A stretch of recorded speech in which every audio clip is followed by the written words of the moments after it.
Welcome to solverfy. Will experience the greatest acceleration at the place of the smallest radius of curvature. So at the place of smallest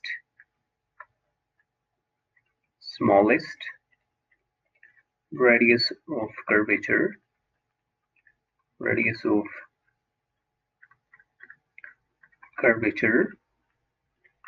which will be somewhere around the ends of the bigger half axis. And so maximum acceleration is v square divided by rho minimum. Well, rho is minimum, then acceleration is maximum.